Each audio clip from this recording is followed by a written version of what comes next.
I'm just gonna be honest. You do not want a hurricane to be your first deployment. I had a couple buddies. Hurricane was their first deployment, and they struggled.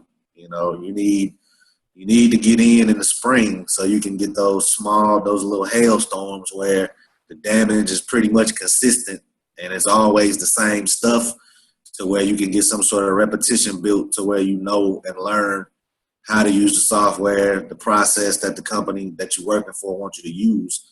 And it's a little easier for you, you know, to learn the ins and outs. Then you get to a hurricane or two, possibly. So I'm lucky because, like I said, my wife, Charlene, and Brett are best friends. So, you know, this kind of fell into my lap, but it did come at a time when, you know, I was struggling. You got to have access to bigger money in order to make your dreams happen. This is an avenue. You know, it's not a sales pitch.